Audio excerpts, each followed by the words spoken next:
feels harder for neurodivergent people because it is.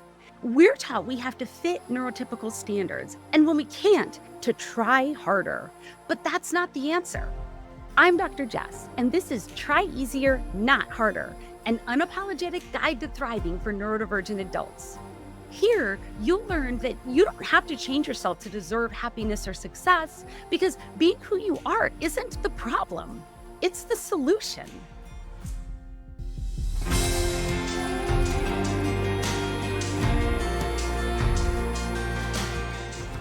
One more thing. I'm a doctor, but I'm not your doctor in this context. The information and opinions I share in this content are for educational and informational purposes only.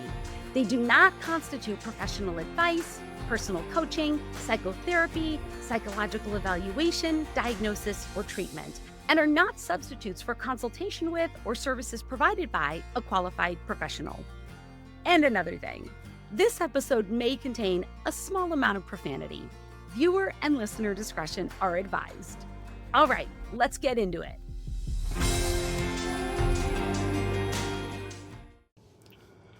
Welcome back, my friends. If you're playing along, you know that there was no episode last week because the episode date fell on Juneteenth, which celebrates the 1865 liberation of the last of the enslaved people in the Confederacy.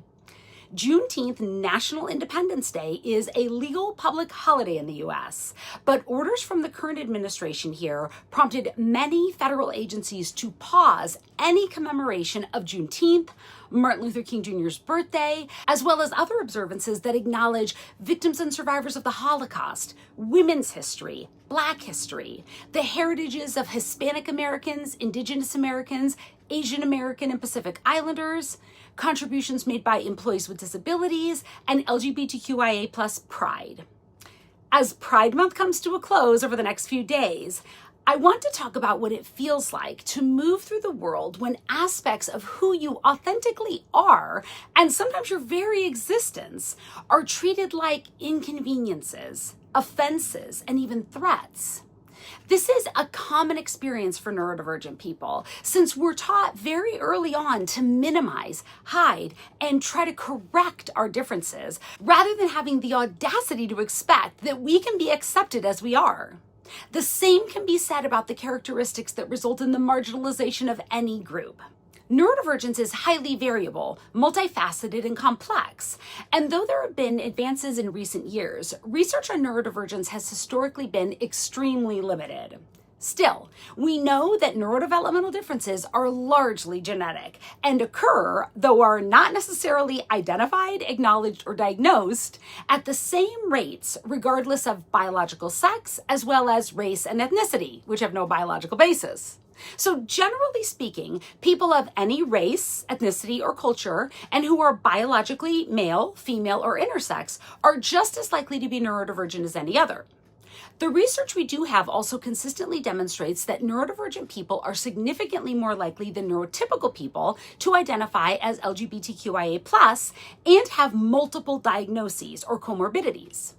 That means that neurodivergent people are very often multiply marginalized or fall into several of the groups whose history, heritage, and experiences are commemorated by holidays and observances that the current U.S. government wants paused at best, and at worst, erased. Even before the current president signed executive orders mandating the termination of programs that celebrate and protect diversity, equity, and inclusion of marginalized groups, neurodivergent people reported disproportionately greater experiences of being criticized, corrected, excluded, rejected, and dismissed. And those experiences increase exponentially for those of us who are also not male, not white, not heterosexual, not cisgender, not Christian, not abled, not without additional cognitive, emotional, or behavioral struggles, or not conforming to societal expectations in other ways. As a psychologist, I have to acknowledge that there are evolutionary explanations for the underpinnings of what makes human beings so prone to oppress, dominate, and even ostracize other humans. But that's not an excuse, because there are also evolutionary explanations for why human beings don't need to rely on those drives to protect themselves, their resources, or the species. And regardless of any explanations, the impact of being marginalized for one aspect of who you are or many is undeniable.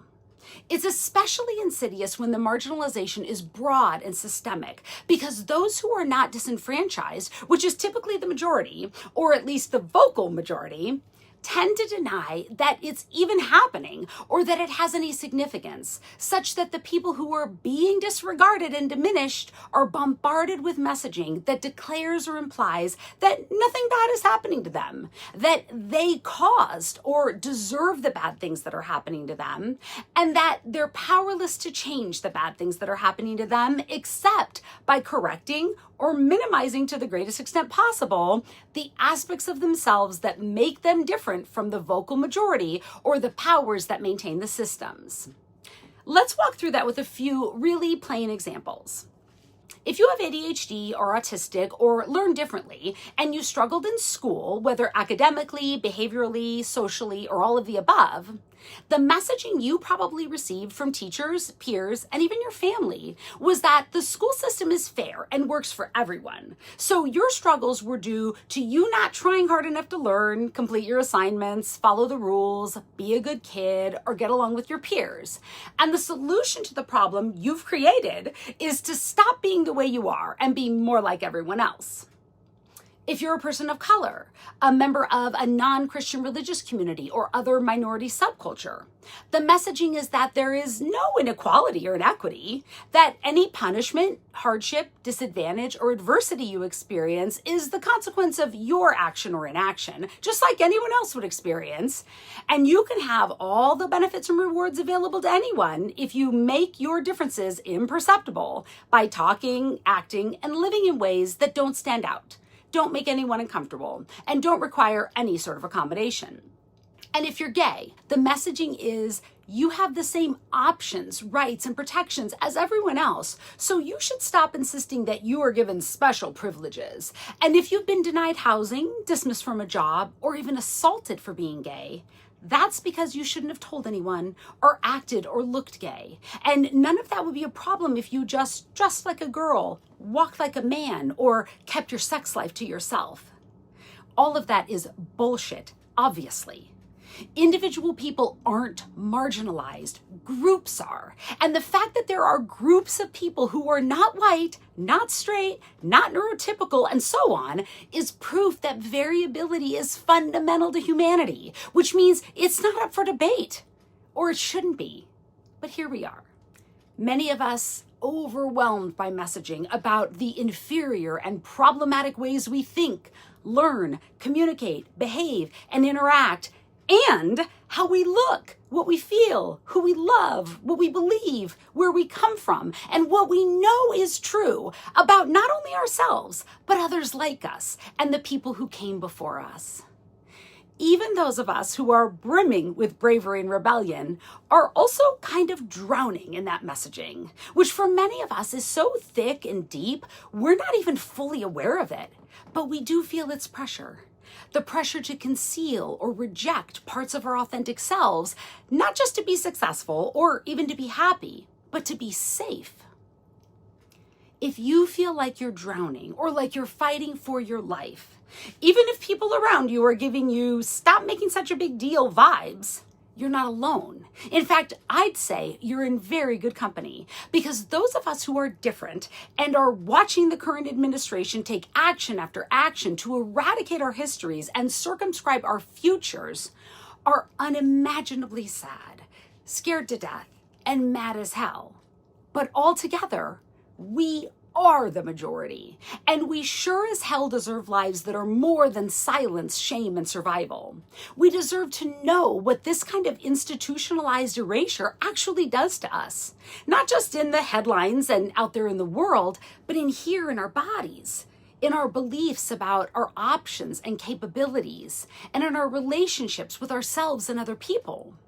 So today I'm talking about that, and also what we can do to get back what has been taken from us and get it so firmly in our grasp that we won't have to keep wasting so much of our precious energy and time, our lives really, always fighting or just trying to keep from drowning. The best place to start is with the thing that often feels the hardest to understand and certainly to explain: why we feel the way we feel. When erasure happens out in the open, whether by a bully on the school playground, an overtly discriminatory comment made in public, or executive orders and public policies, we can usually recognize that erasure of our authenticity, our humanity, as being harmful in a broad ideological sense. But even then, it can be difficult to comprehend and articulate the internal impact of events not being just experienced, witnessed, or described, but quietly and quickly reshaping the ways we think about other people and ourselves, our lives, our worth, and our futures. Because that's exactly what happens, not just to some people, but to most of us who haven't had the freedom to be fully and safely ourselves. If you're neurodivergent, and especially if you're also marginalized because of your race, ethnicity, gender identity or gender expression, sexuality or sexual orientation, appearance, disability, or any other characteristic that falls outside the dominant mold, then you've spent your entire life absorbing messages, both implicit and explicit, about who you're expected and allowed to be, how you're expected and allowed to exist, and which parts of you are acceptable only if they can be made palatable or useful to other people. Whether we like it or not, and whether we know it or not, those messages become part of our internal belief systems, which shapes our thoughts, feelings, behaviors, and interactions. They show up in the ways we feel about the world and how we speak to ourselves and about ourselves. They show up in how we interpret feedback, what we share with and show to others, and what we hold back, deny, or even lie about. They show up in the ways we second-guess our feelings, instincts, and preferences, the ways we over-explain what we mean or just give up on being understood at all. They show up in the ways we hesitate or seek permission before doing something we already know we're allowed and have a right to do, or in the ways we approach everything with defensiveness and defiance before we've even assessed the situation. Maybe most importantly, they show up in what we believe we're capable of doing or achieving and what we believe we deserve. And what's especially disorienting is that no one tells us that these things are responses to oppression, which is probably because most people are telling us that we're not being oppressed. If we know we're being treated poorly because of our differences, we might feel hurt or angry, but we usually see our responses as isolated to specific experiences. What carries over and permeates the way we walk through the world feels unrelated, which means it can't be a natural, common, or even appropriate reaction to an experience over which we have no control, so it must be our fault, a personal flaw, what we need to change or fix about ourselves. Because when you've been taught that your processing is too slow, your thinking is too fast, your communication is too blunt, your sensory sensitivity is too inconvenient, your routines are too rigid, your feelings are too big, your reactions are exaggerated, your mannerisms are weird, your body is disgusting, your language is ugly, your music is offensive, your family is trashy, your community is delinquent, your beliefs are wrong, your lifestyle is a sin, your identity is an abomination, or your marriage is a sham. You don't just feel different, you feel wrong. Sometimes, or all the time. With certain people, or with everyone. In specific situations, or in every situation. Almost none of us were told that when a situation isn't comfortable or doesn't work well for us, the situation can change. Other solutions are possible besides us changing, failing, giving up, leaving, or getting hurt. Systems and institutions can be expanded to allow for differences, and other people can accept and understand differences. Have you ever met a kid whose older sibling is deaf, or is being raised by two dads, or has gone all the way from preschool through elementary school with the same best friend who uses a wheelchair? They learn to communicate using American Sign Language. They see families as coming in all kinds of configurations, and they expect spaces to be wheelchair accessible. Adults are just as intrinsically capable of accepting and understanding differences, but they've had more time in the systems and institutions that aren't expanded to allow for differences, and receiving the messages that when people are marginalized for their differences, it's their fault for not doing enough to be less different.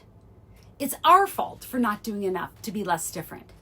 It's my fault and your fault for not doing enough to be less different, right? Abso-fucking-lutely not. But that's what we're taught. Though some of us have been fortunate enough to be surrounded by people who are open-minded, inclusive, and accommodating, even people who are outraged by unfairness, cruelty, tyranny, unjust policies, and prejudicial practices, we're still immersed in broader cultures and political systems that operate somewhere along the spectrum of valuing to vilifying diversity in all its many forms. The U.S. is, on paper, the land of the free, with a government of the people, by the people, and for the people, all of whom are created equal and endowed with unalienable rights to life, liberty, and the pursuit of happiness. Its history and present are less idyllic. So most Americans who fundamentally differ from the norm were encouraged, taught, told, pressured, coerced, or forced to be less like themselves and more like everyone else. And we have really, really, really tried. We believed that we could, that we should, and that we had to. And a lot of us succeeded, not in changing ourselves, but in hiding the parts we were told were not acceptable. Is that true for you? Did you learn to anticipate what people expect from you and figure out how to deliver it before anyone even asked? Did you make yourself more agreeable, less odd, more cautious, less likely to need help or make a mistake that could bring attention to your differences, your flaws, the things about yourself you haven't yet been able to change or fix? Did you leave parts of your story out, make excuses to justify the actions of your family or community, leave people's assumptions about you unchallenged? Did you realize one day that you've been working harder than anyone you know for as long as you can remember, and for a fraction of the happiness, peace, security, and success it feels like other people just get to have? The realization that things have really always been harder for you, that you've been uncomfortable, stressed, overwhelmed, overstimulated, anxious, or afraid of being called out, ruled out, or put out all along could just as easily be interpreted as systemic failures and cultural flaws, not personal faults. But you probably wrestled with your deeply ingrained belief system that says you're to blame. Most of us do. And you may have found or newly appreciated people who know and celebrate the real whole you, but also encountered others who said you should stop making waves, play by the rules, don't act so entitled, stop bringing so much attention to yourself, suck it up like everyone else. That comes from people who love us, who want the best for us, who are afraid for us and for themselves. It also comes from our supervisors and bosses, our doctors, the people who make and enforce the rules for how a person can succeed, what constitutes failure, and the consequences for each. It can come from people who are respected and those with enormous power and influence. And it can come as a total fucking surprise, an agonizing series of steps back after many hard-earned steps forward. And again, here we are, the gaslit majority. But there's something that's incredibly important for us to remember, and it's this. Gaslighting is a strategy for creating a power imbalance, for making someone feel vulnerable and incapable. So by definition, that strategy can only be used on a person, or a hell of a lot of people, who have at least as much power, resilience, and ability as the gaslighter, who's using manipulation to compensate for their inferiority, whether it's one person or a large government. Think of it this way. If you could quantify all the aspects of yourself you've seen as the problems and all the time and energy you've spent trying to conceal, unlearn, or fix them, and whatever that value is, you took it all back, every bit of it, and used it to be and do whatever you want, you would be fucking unstoppable. You are fucking unstoppable, limitless, with incalculable potential. And they know it, which is why they're proclaiming from untouchable ivory towers that you're not. Their only play is to try to snow us, to get us to concede that we're to blame, to make us believe we and the people who came before us were wrong to think we deserved acknowledgement, compassion, equity, happiness, freedom, safety, security, or success. That's all they've got. And we've got so much more. So we're going to call their bluff. But that only works if we accept our power and stop playing the game. And that is much harder to do than it should be. If you've thought about it before, or if you first considered it when you heard me say it just now, your initial reaction was probably excited and hopeful, like, hell yeah, I'm sick of this game. It feels like it's killing me. I can't wait to get out of it. But that was probably temporary, maybe even fleeting, before you started thinking about all the aspects of your day-to-day life that are part of the game, which very likely includes all the aspects of your day-to-day life, or damn close. Many of us have gotten really good at this game, even if we hate it. We've spent years learning the rules, perfecting our performance, compartmentalizing what works and what doesn't, what's safe and what isn't, in each setting, cleaning up messes behind the scenes and holding things together so that we've managed to look like we're thriving from a distance. And even though we're exhausted, we can't imagine that giving up what's always felt necessary could possibly be better. But once you see that the game was designed to limit you, that the rules weren't written to guide you, but to control you, and that you can't be true to yourself and win it, you realize that you can't keep playing it. It stops feeling like discipline or integrity or respect or professionalism and starts feeling like something closer to submission or betrayal or servitude, or like you're spending your entire precious life playing a role according to someone else's script instead of living. You may have come to that fork in the road before without really knowing it. At some point, maybe after another shutdown, another heartbreak, another performance so convincing you nearly lost yourself in it. You may have hit a wall, burned out, broke down, or just stopped caring about pleasing, impressing, or being valued by people who don't even know the first thing about who you actually are. In those moments, and right now, you have two choices. You can double down on being who you think they want you to be, or you can start the uncomfortable, unfamiliar, life-saving process of reclaiming what never should have been taken from you. Whether you're ready to do that right now, or you're planning to think about it for a while or come back to this episode later, let's talk about what that process actually looks like. Not the fantasy version in which everything gets easier and better the very moment you accept yourself, but the real version, in which you make choices and take actions that are deliberate and sometimes agonizing because they mean living differently and being different in systems that say, quietly or loudly, that you can't and you shouldn't. Because here's the thing.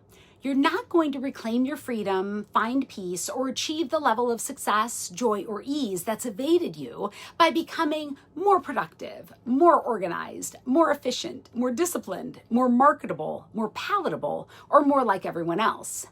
That hasn't worked in the past, or it worked, but it didn't really because it only got you so far, cost you more than you can possibly keep giving, and could still be threatened or stripped away by greedy, ignorant, unethical, power-hungry, fear-mongering bigots.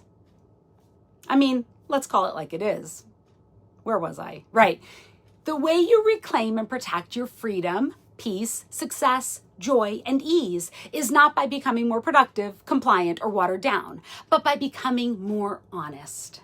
That doesn't necessarily mean becoming more vocal, direct, or exposed. It means becoming radically and entirely truthful with yourself. Truthful about what you actually think, feel, need, and want. Truthful about what your brain and body aren't capable of doing, and about what they are. Truthful about what matters to you, what you care about, what feels right to you, and who you actually are. Truthful about what you've tolerated, suppressed, abandoned, hid, and tried to change because you thought, understandably, that you had to. We all started out with this level of truthfulness about and with ourselves. And it's the most important thing any of us has lost or could lose again. Because the first thing institutionalized erasure takes from us is our relationship with reality. This happens early in our lives before we have an intellectual understanding of what's real and what isn't, but we can feel the incongruence between our experiences and what we're told. That we're not trying, that we don't care, that we're not really in pain, that we're bad, that we're stupid, that we can't do something or that we can, that we're just like someone else, that we won't amount to anything, that what we like or the way we walk, talk, or move is wrong, that other people who seem fun and nice to us don't deserve our love or respect for reasons that make no sense.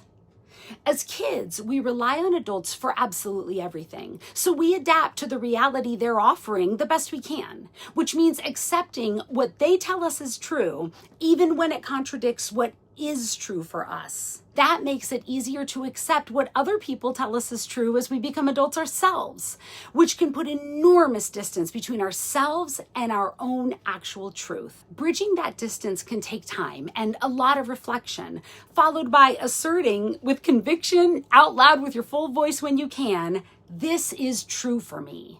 You don't have to tell anyone else. Just say it or think it to yourself, because you are the person who knows it's true and needs the disparity between your truth and the truth to be reconciled. So call out what's true for you and trust that even if it's inconvenient or unflattering or hard for someone else to accept, that doesn't make it any less true. The next step involves a part of the process that is rarely mentioned in conversations about growth, self-acceptance, or personal development, which is allowing and moving through grief. Not because you did anything wrong or because something is wrong with you, but because it's painful to realize what you've lost. Most of us have lost years, energy, the chance to experience life authentically and see where that takes us. We lost opportunities and we endured situations and relationships that didn't suit or serve us. When you stop hiding, performing, and editing your story to make other people more comfortable, you see just how much of your life was spent trying to be allowed and included, and you become aware of ways other people could have protected and fought for you, and what a difference that might have made. Mourning that can be excruciating. But that grief is part of your truth. And getting through it isn't the most painful thing you can experience, because it's way worse to spend even more of your time and energy, your limitless life, trying harder and harder to squash your authenticity so you can finally become the version of yourself you think you need to be to win that unwinnable game. No one can become something they aren't. No matter how long they try or how much time and energy they've already wasted trying. It makes sense to grieve over that. And really, you have to, because otherwise you'll be carrying it, and it's heavy as hell. So when the sadness comes about what happened or what didn't, let it come. And then when you can, let it go. The third step is to reclaim your autonomy. Being truthful about and with yourself is how you begin to reclaim what's been taken from you. And grieving that is how you release the burden of knowing what you lost so you can move forward. Reclaiming your autonomy is how you protect what you've recovered so it can't be taken away from you again. For neurodivergent people and others who are perceived as being different, perhaps the most dangerous lesson many of us learn very early is that we, individually and as groups of others like us, don't really have the right to say no. If other people don't understand or it inconveniences them or makes them uncomfortable, we're not really permitted to opt out of or say no to environments that over or understimulate us or to timeframes that don't work for our brains. We can't really say no to doing things the one right way we're taught they should be done, even when we're willing to do them but our own way. We can't really say no to being around people who make us uneasy or reduce us to the thing about us they find most off-putting. We can't really say no to draining conversations, overwhelming demands, relationships we don't value, or activities everyone does but that are insufferable for us. We also can't really say yes or otherwise choose environments, activities, interactions, and ways of doing things that work best for us. And while children in general don't have a lot of say, most are allowed to make progressively more and more choices for themselves as they get older. That's often not the case for children who see and do things differently than the majority. A toddler who screams at the top of their lungs in a movie theater is usually told they like the experience and just need to get used to it. A kindergartner who brings lunches of home-cooked Indian food that they eat with their hands will almost certainly be told that's poor manners and to use a utensil.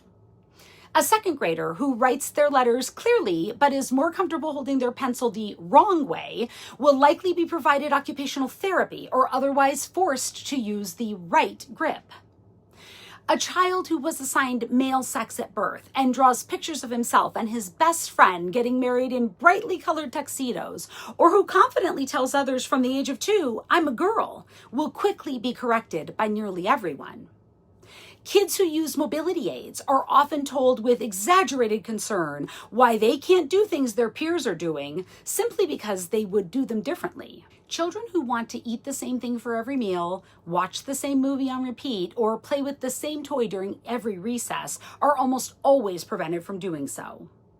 Kids who speak to each other using African American language or Black English are often told to use proper English or informed that certain words aren't words, even though the meanings of the words they're using are understood, which is what makes something a word.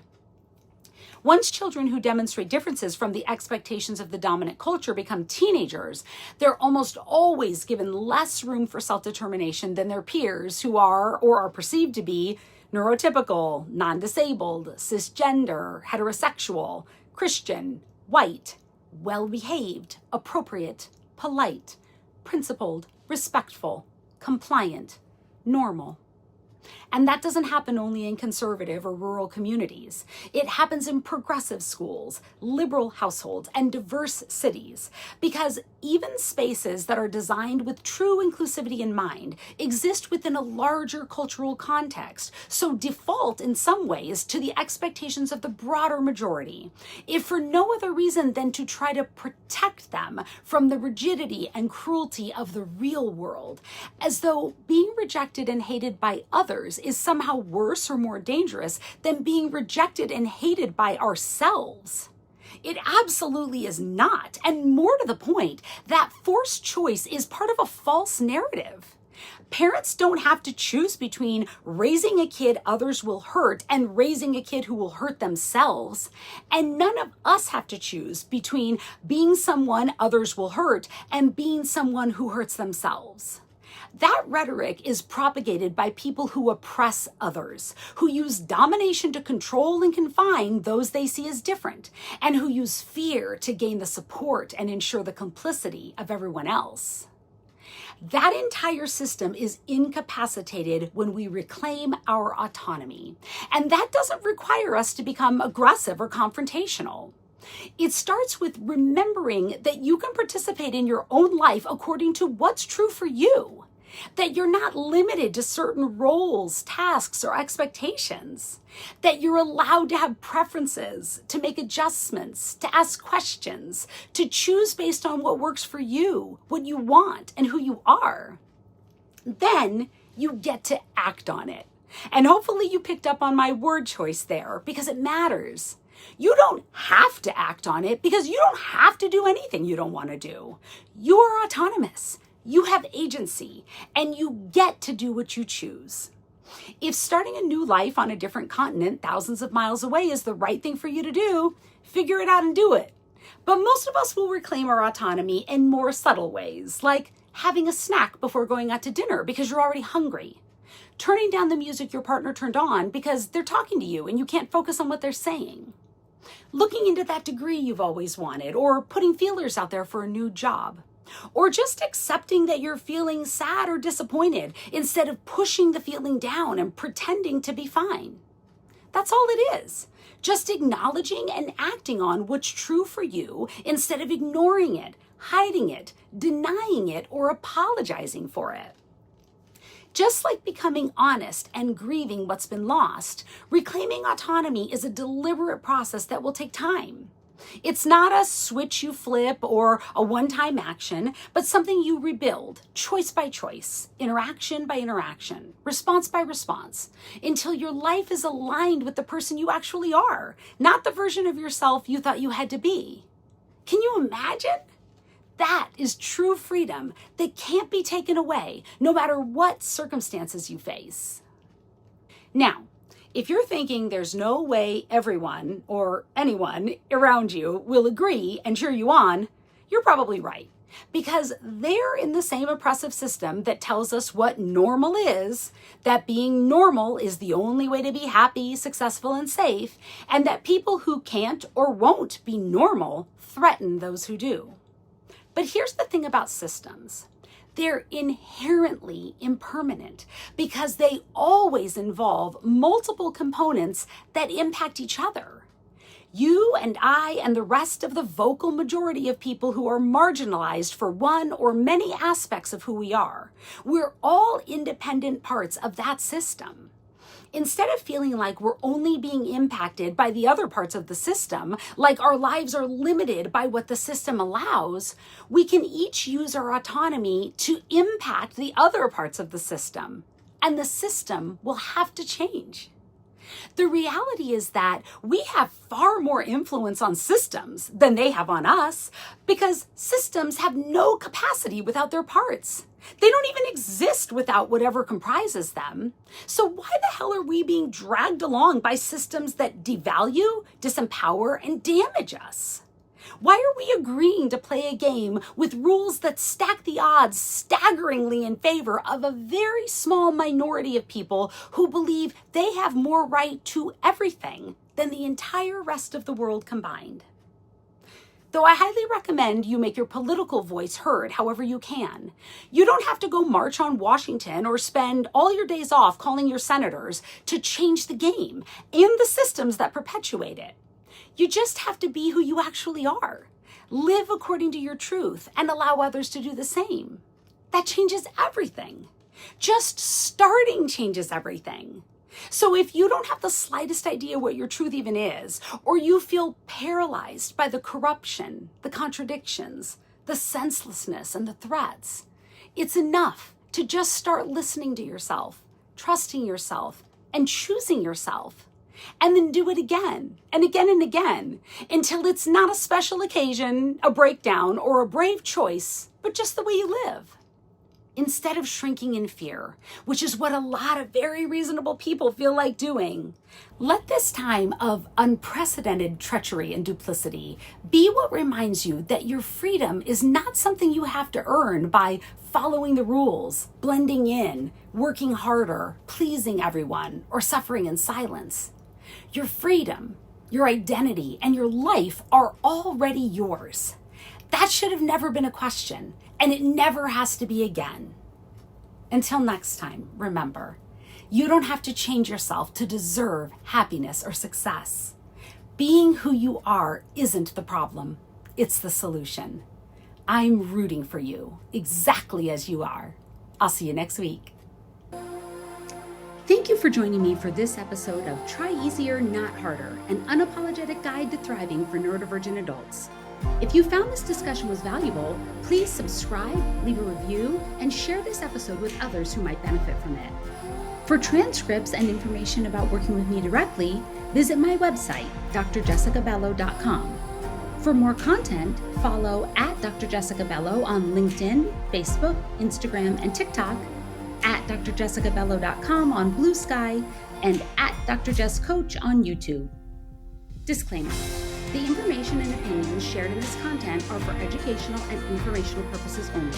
They do not constitute professional advice, personal coaching, psychotherapy, psychological evaluation, diagnosis, or treatment, and are not a substitute for consultation with or services provided by a qualified professional. Accessing this content does not establish a patient or client relationship. While efforts are made to ensure accuracy, no guarantees are made regarding this content's completeness, reliability, or applicability to individual circumstances. Any application of or reliance on the information and opinions in this content is at the user's own risk. Music, Marcus Way, Lovely Day, Tribe of Noise. Copyright 2025, Jessica Bello, PhD, PLLC, all rights reserved. Thank you for being here. Take care of yourself, my friend.